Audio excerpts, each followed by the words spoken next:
Hi, this is the third and final video of a series of 3 videos regarding Beethoven's 12th Piano Sonata.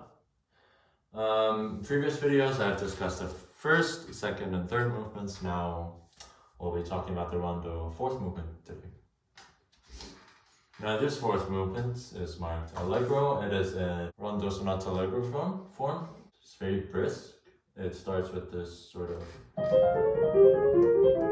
out of nothing. There's a singular line. It's tumbling down like a ball, rolling down. So it's like it's out of control, right? It's caught. Right? It's playful, and then now more tumbling. And then it's very playful. Now it comes this sort of slightly minor.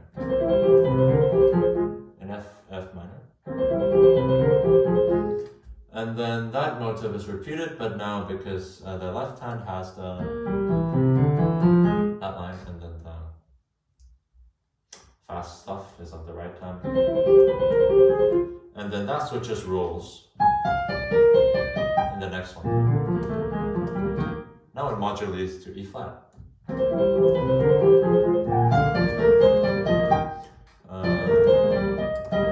then the original figuration comes back.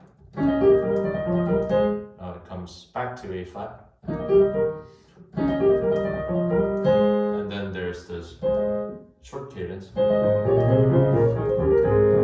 And then this material is repeated, but now it's what was in the left hand is now in the right hand, and what was in the right hand is now in the left.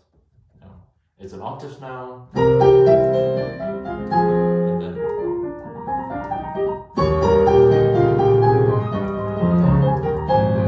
cadence is down. Now that's the end of the rondo theme. Now comes this ball theme. This rolling down thing in the left hand, sports hand, and then both hands, and then comes this figuration in the left hand, and then syncopated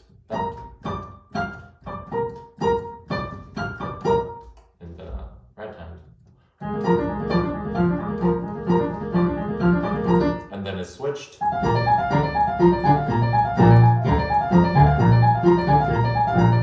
And then E flat, and the first inversion. And then the scales, the descending scale, and it's sped up.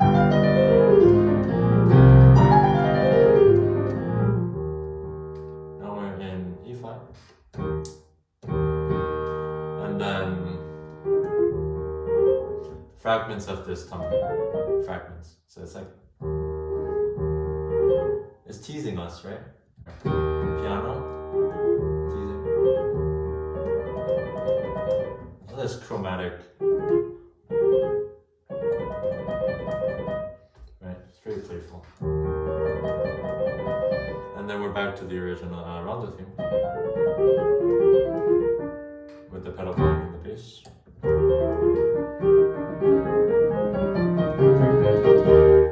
And it's exactly repeated. And then we get this the C section in C minor.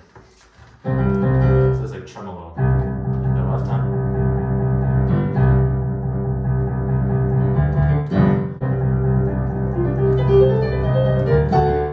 Now in G minor.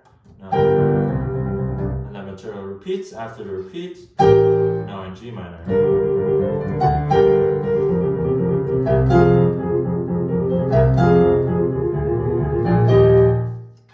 So this modulation back to E flat. G minor. So now I modulate to F minor.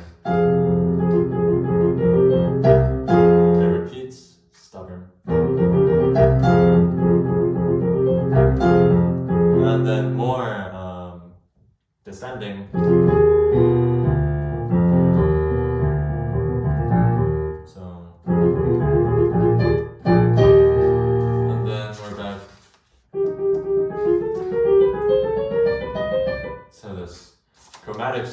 it's even worse. Rises and then we're back to the rondo theme.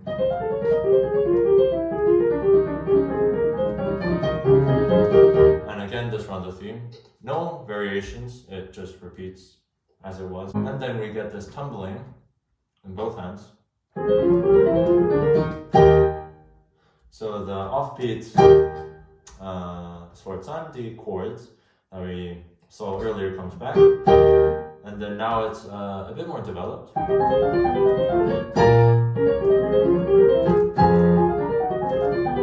So it modulates. So it's like, now the syncopated chords are now developed more.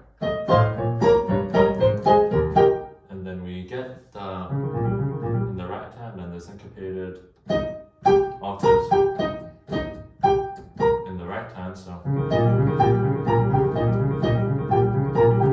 And then they switch roles.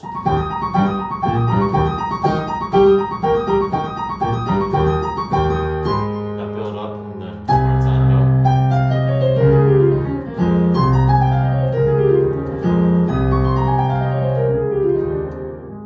Now we're in A flat. But that is now treated as the dominant for a brief moment, because this is now a D flat. But only briefly, of course. Here's D flat at the moment, but then with the introduction of the A natural and the F flat and the G natural, now we're back to A flat.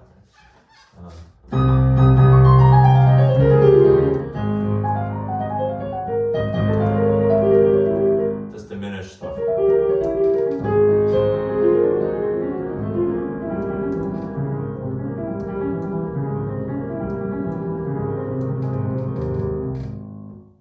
It's like at the end we just keep on tumbling and tumbling until we go more far away, right? Now we're tumbling.